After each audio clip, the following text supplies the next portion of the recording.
Hola mis amigos, soy Enrique, bienvenidos a Desde la Silla, canal de educación financiera, economía y actualidad.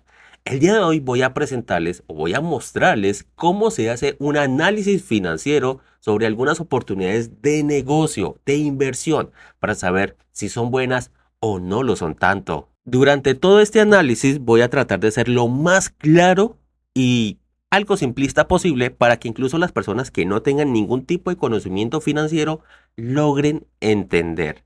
Pero si en alguna parte se pierden o no entienden, no se preocupen, no se sientan mal. Realmente este es un tema bastante complejo. Tanto que conozco profesores universitarios de carreras administrativas que no serían capaces de hacerlo. Pero, digamos, esa de hecho es una de las ideas de este video. Que ustedes vean que cuando se nos presenta una oportunidad de inversión, no es tan simple como decir, esto presenta tal margen de rentabilidad, es bueno, lancémonos. No, siempre hay algo detrás.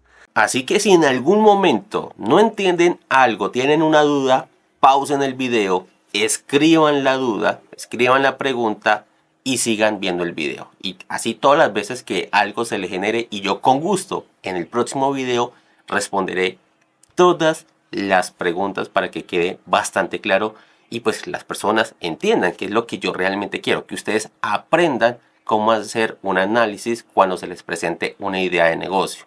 Y es por eso también que voy a dividir este análisis en tres etapas. Desde lo más básico, que es lo que usualmente las personas hacen, pasando por las operaciones matemáticas, que es como lo más complejo, y llegando a la evaluación de riesgo, que es la parte más importante del análisis y que desafortunadamente nadie hace. Entonces, comencemos con la presentación del caso. Don Pedro es una persona que tiene un buen trabajo estable y con buenos ingresos, 7 millones de pesos mensuales, de los cuales le quedan libres mes a mes entre 1 y 1.5 millones de pesos, de los cuales termina siempre ahorrando por ahí unos 500.000 pesos, mientras que los otros se los tira básicamente. Su esposa también tiene buen trabajo con unos ingresos mensuales de 5 millones de pesos. Sus hijos ya están grandes, así que no los mantienen y por eso a la esposa le quedan libres más de la mitad de su sueldo mes a mes, que al igual también ayuda a ahorrar una parte y el resto se los tira. Don Pedro, buena parte de su capital lo ha hecho con los taxis. Le ha ido muy bien, inició con uno, se compró un segundo y se compró un tercero. Pero me dice don Pedro que desafortunadamente el negocio de los taxis ya no es tan bueno como lo era antes. Tanto que pues tenía tres taxis y vendió uno porque tuvo primero muchos problemas con los conductores y segundo pues ya no le está dejando mucho dinero. Así que vendió uno de esos tres taxis, pagó algunas cosas que tenía por ahí pendientes y le han quedado 100 millones de pesos. Él no sabe qué hacer con ese dinero, sabe que no lo puede dejar quieto porque se lo va a terminar comiendo. Los otros dos taxis los va a conservar porque uno lo maneja un hijo y es básicamente el trabajo de él y el otro lo maneja una persona de confianza que ya lleva muchos años con el taxi y también es muy responsable, pero ambos se quejan de que pues ya no es tan bueno el trabajo.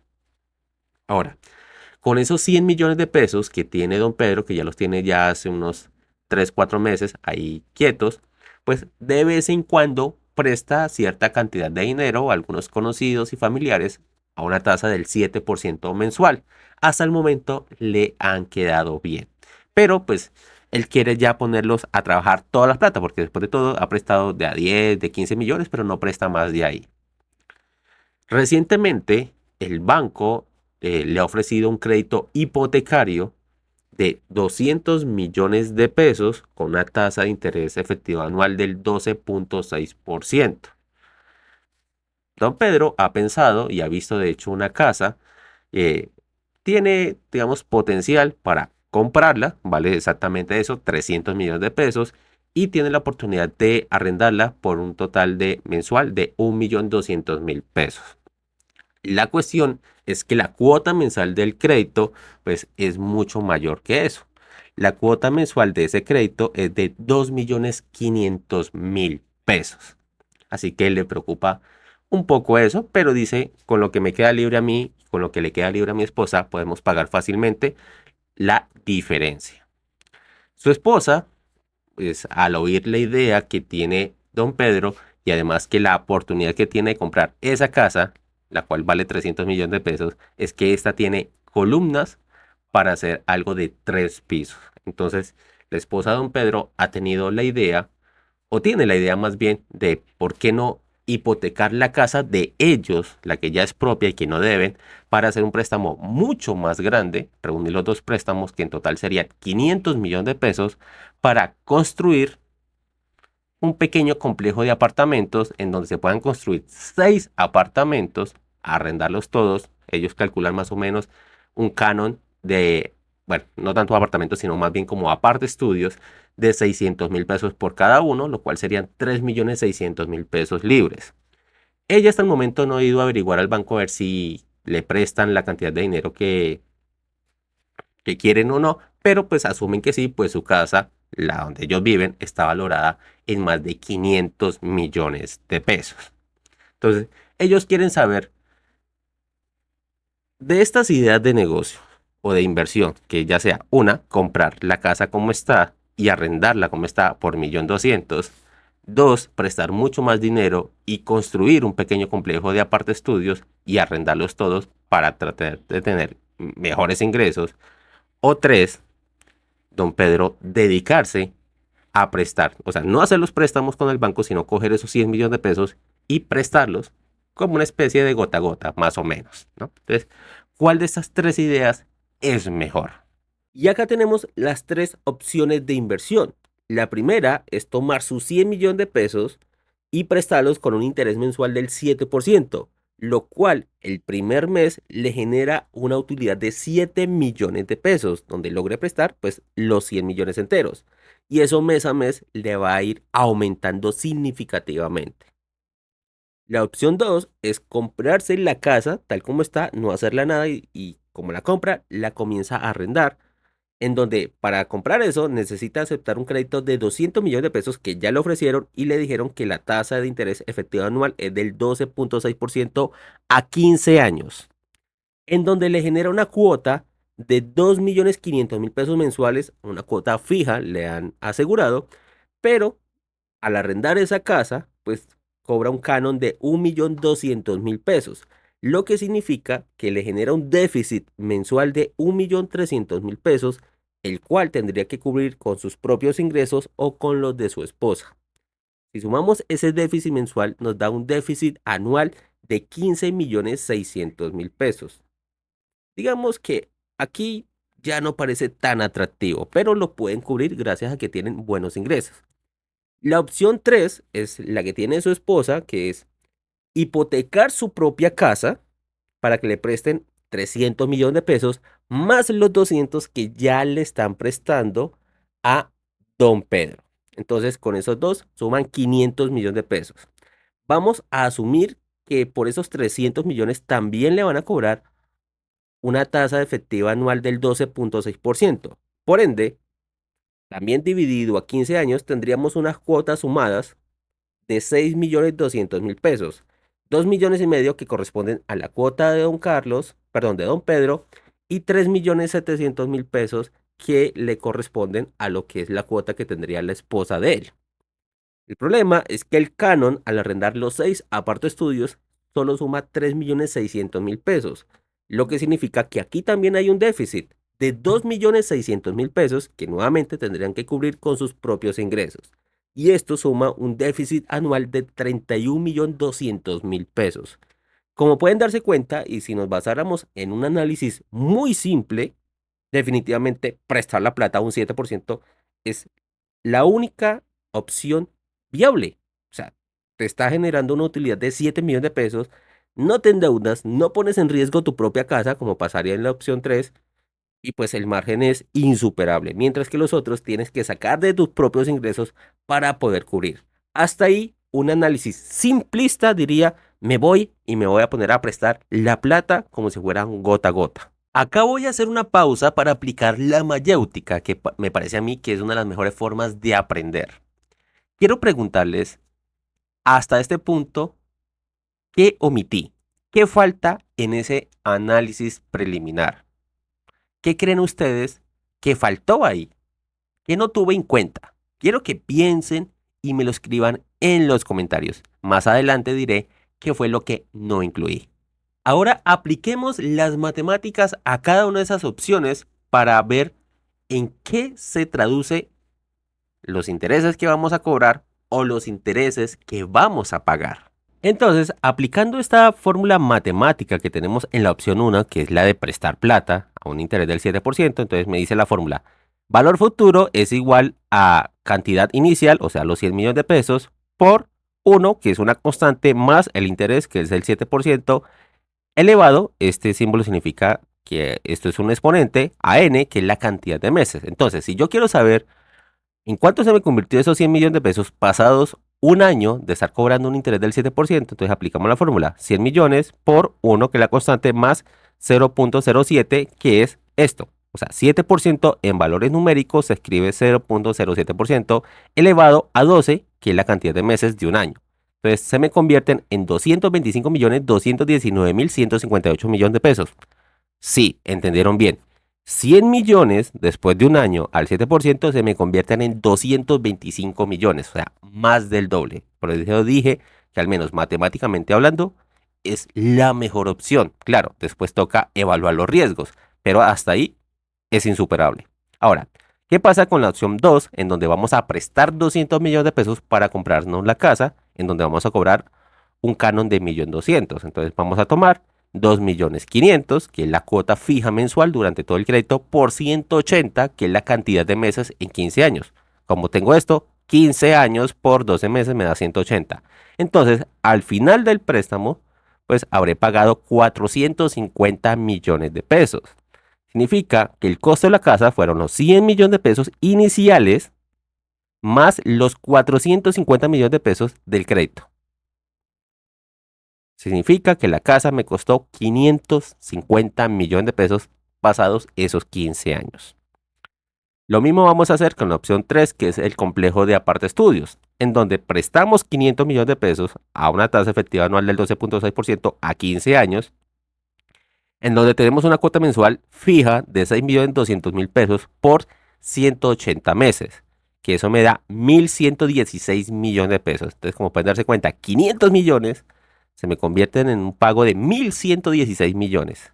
Entonces, a esos 1.116 millones le sumamos los 100 millones que teníamos inicialmente. Significa que la casa me costó 1.216 millones de pesos. Bueno, no la casa, sino el complejo de aparte estudio. Entonces tenemos acá que la casa de un piso me cuesta 550 millones de pesos y el complejo de aparte estudio de 3 pisos me costaría 1.216 millones de pesos.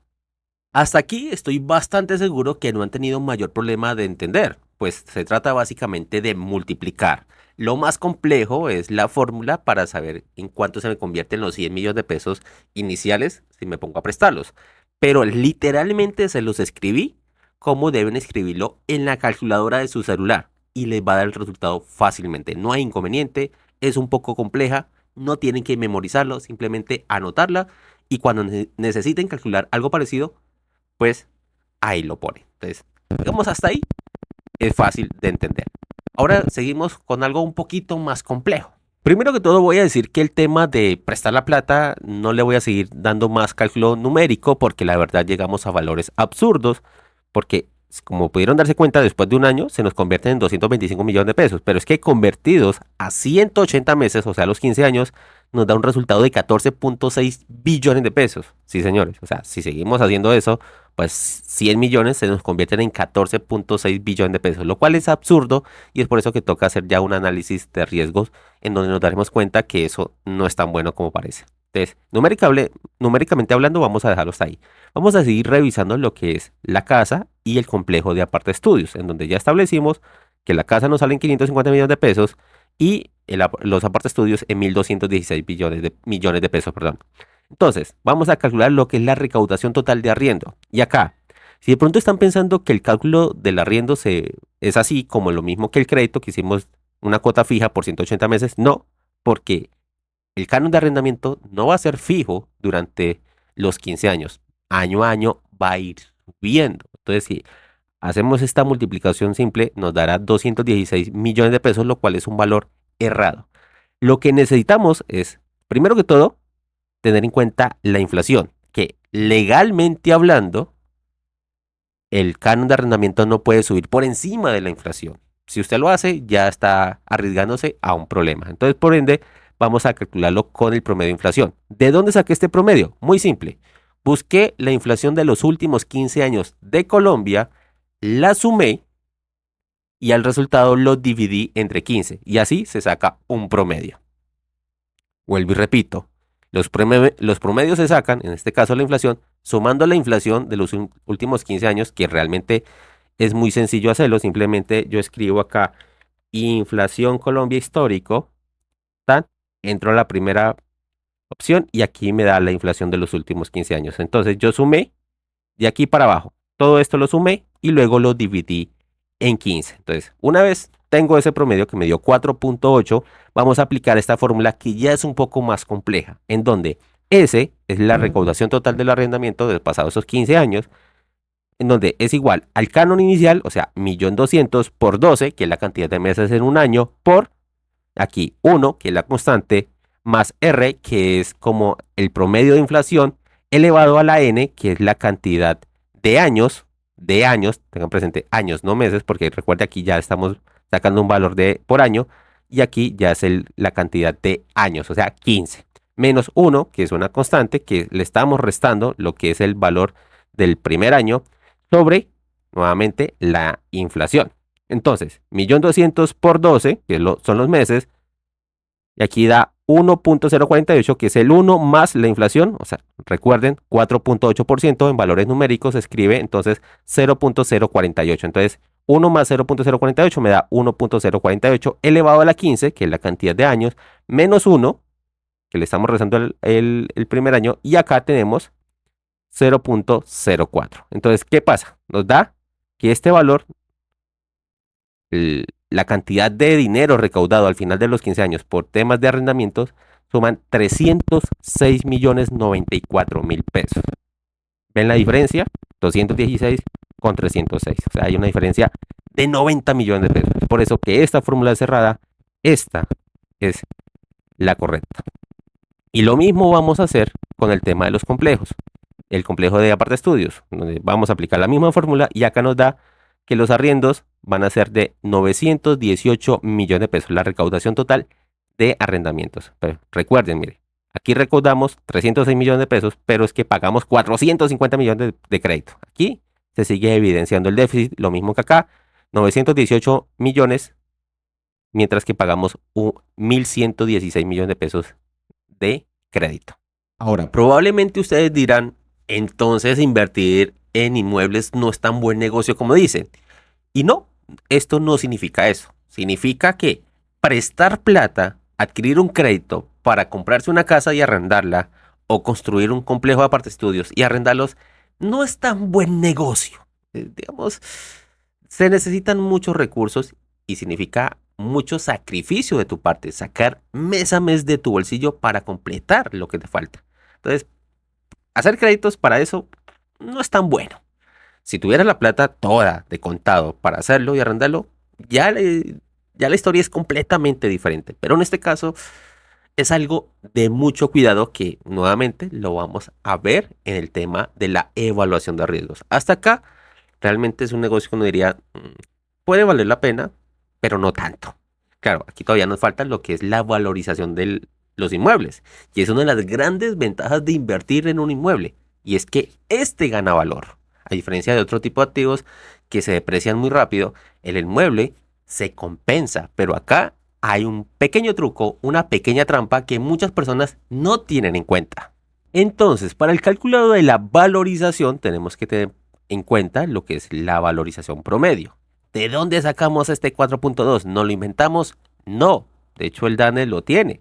Mira, aquí tenemos la valorización promedio año tras año. La del año pasado fue del 3.84%, pero claro, esto es a nivel nacional, lo cual lo arrastra mucho, digamos, algún tipo de vereda, casas de campo que tienden a tener una valorización menor. De hecho, si fuéramos a ver Bogotá, la valorización anual es casi del 9%, la cual es muy alta.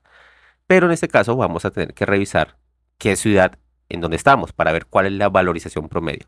En el caso de él, está en una ciudad donde la valorización promedio, según el DANE, es la que acabo de dar, 4.2%. Porque claro, si fuera, digamos, Bogotá, la valorización sería mucho mayor.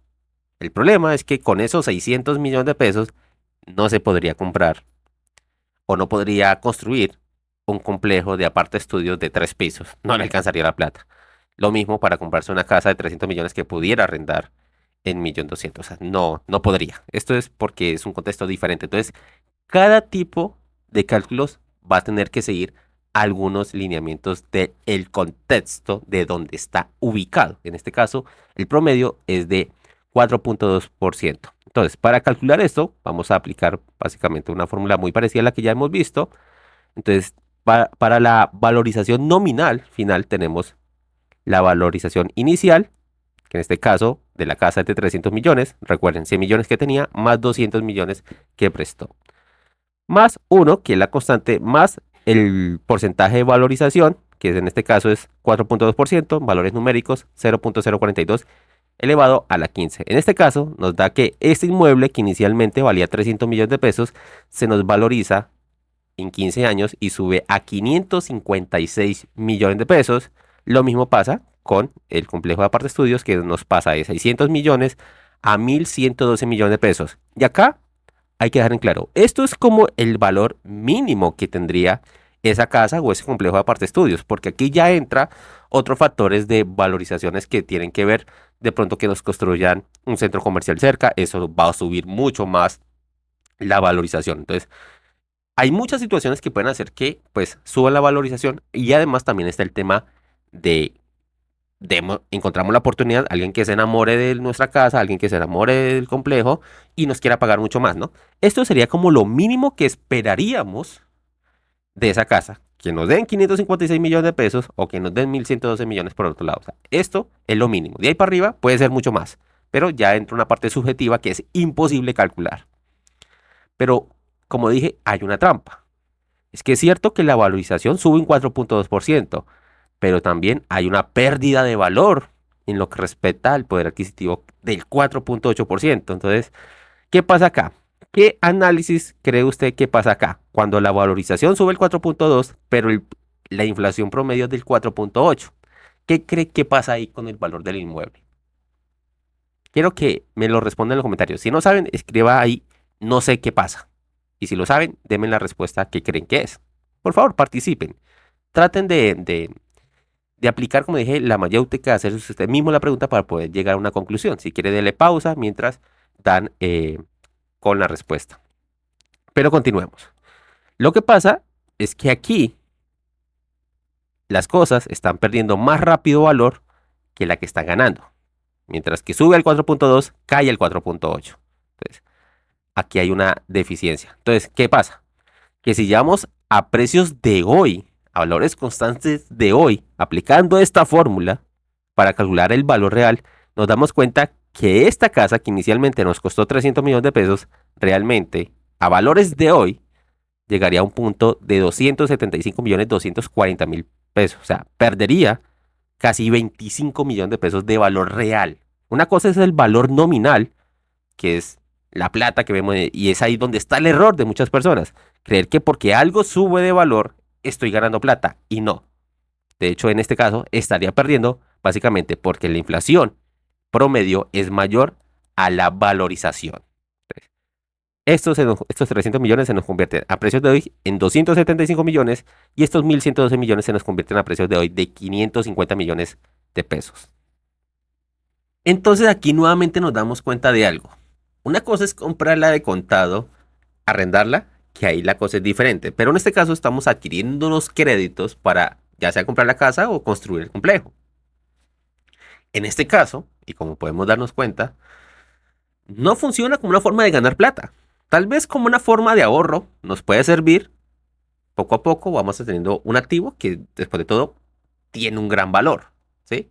Y si está dentro de nuestras capacidades poder asumir esa deuda, no hay mayor inconveniente. Pero como forma de ganar plata, no es muy buena. Tal vez como una forma de ahorro.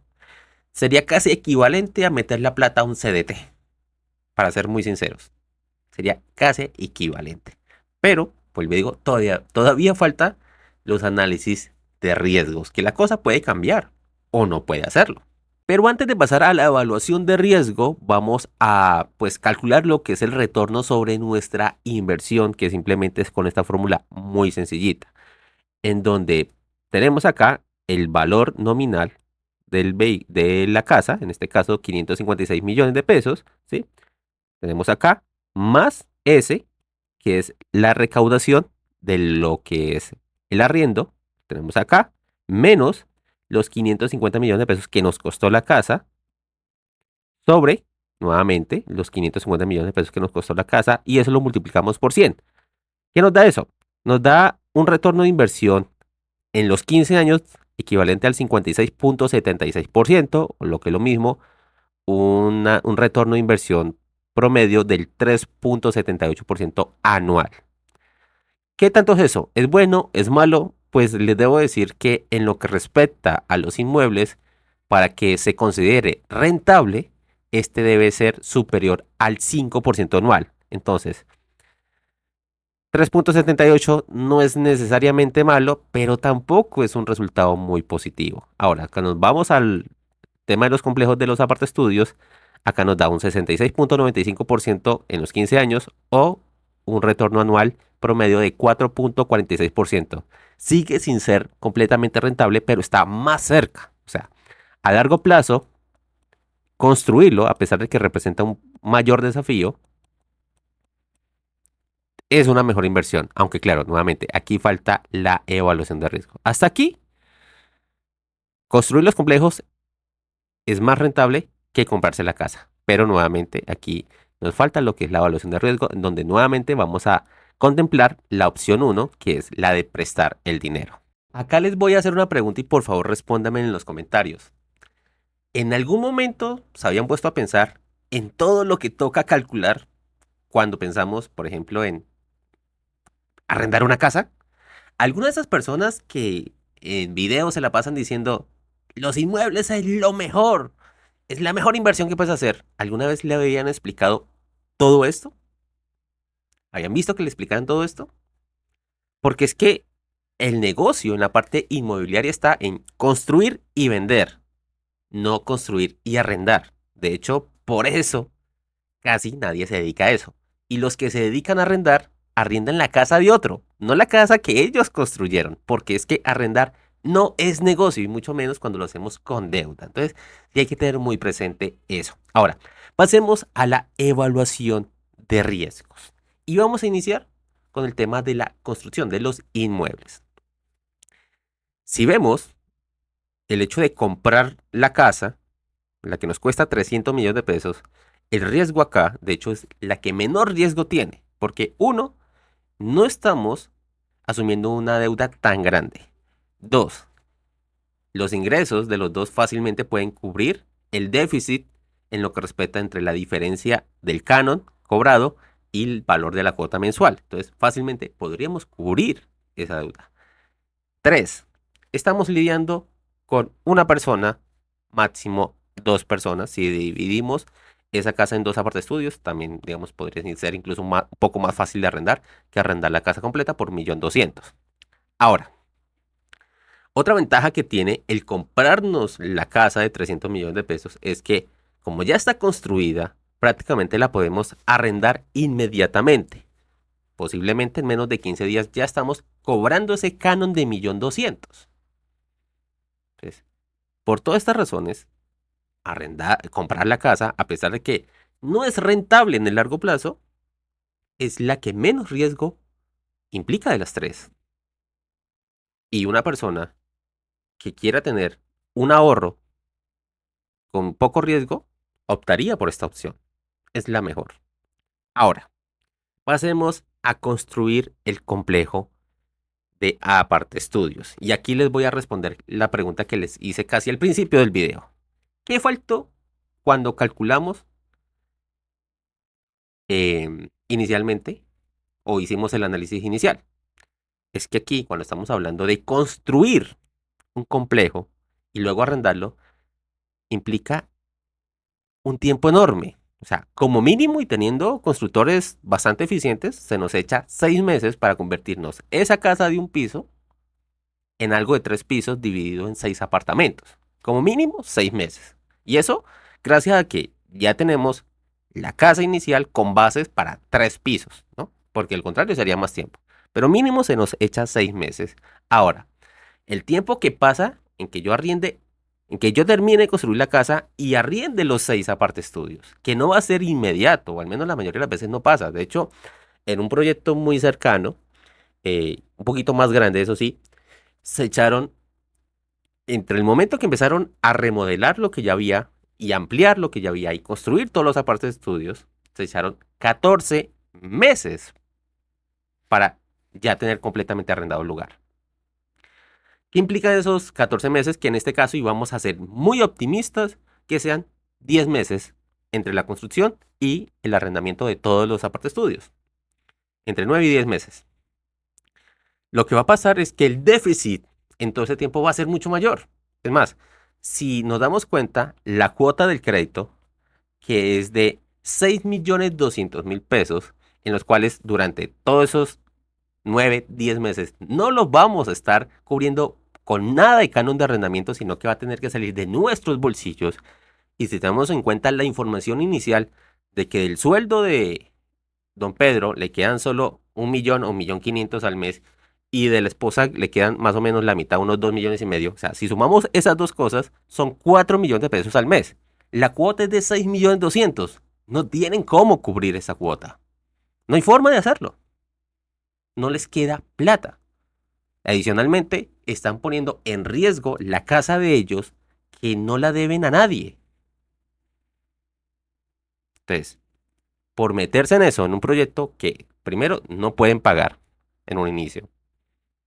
Segundo, están arriesgando el inmueble y están arriesgando su casa.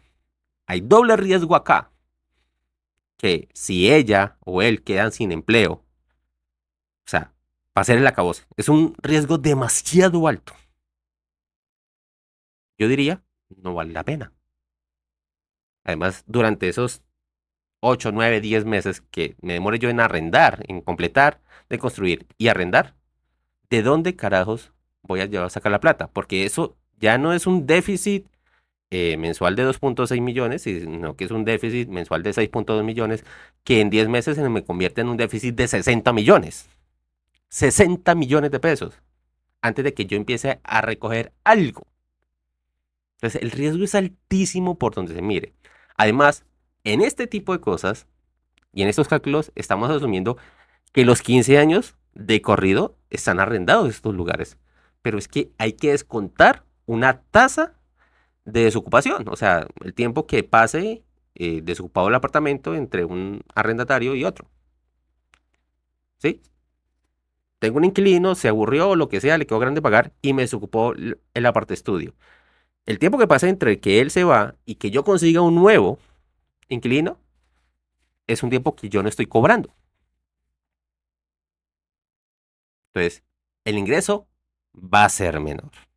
¿Sí? Y de hecho, un porcentaje estimado para ese tipo de cosas es del 8%. A estos ingresos que ya hemos mencionado debemos descontarle como mínimo un 8% para calcular lo que es esa tasa de desocupación.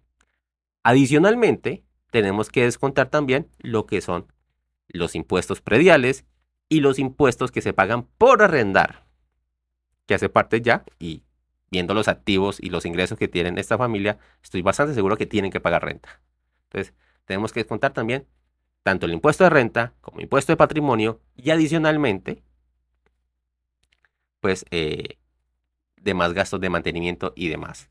Adicionalmente, si de pronto ellos, pues, no se quieren encartar arrendando ellos directamente, sino que quieren contratar una inmobiliaria, que ese sí es el negocio de ellos. El negocio del arrendamiento está en ser una inmobiliaria para arrendar las casas y apartamentos de otros. Si yo contrato una inmobiliaria que me arriende eso, pues voy a tener que pagar una comisión, por lo cual se me va a reducir aún más el retorno de inversión y va a ser menos atractiva esta inversión, cualquiera de las dos, pero obviamente el complejo va a ser menos atractivo. Riesgo muy alto, retorno que ni siquiera se puede considerar muy rentable, que digamos. Entonces, Las dos opciones no son muy buenas, pero si tuviera que escoger una, escogería comprar la casa y arrendarla. No meterme en la construcción. Además de que tenemos otros problemas. Es que, ¿qué tal y suban nuevamente el precio de los materiales de construcción? ¿Qué pasa si después de comprar la casa que nos cuesta 300 millones de pesos, los 300 millones que nos quedan, que vuelve, no creo que alcance, pero digamos que donde yo vivo sí alcanza, que los 3 millones, los 300 millones de pesos que me quedan no me alcance para construir los dos pisos? Voy a quedar ya no con 6 aparte de estudios, sino que de pronto, no sé, con 4, tal vez 5, no sé. Entonces significa que el canon de arrendamiento que voy a curar ya no va a ser 3.600.000, sino que va a ser 3 millones o 2.400.000, lo que amplía el déficit, lo que reduce el retorno de inversión.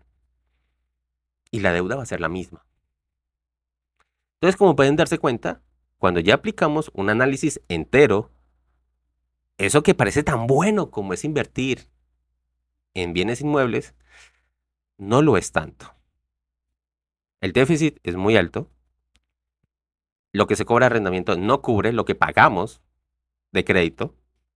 Adicionalmente, ya que la inflación está por encima de la valorización, hace que en términos reales, no nominales, porque nominal sí aumenta, pero en términos reales, realmente esos bienes pierden valor, no ganan, ¿no? Y los riesgos son muy altos. Entonces, estas dos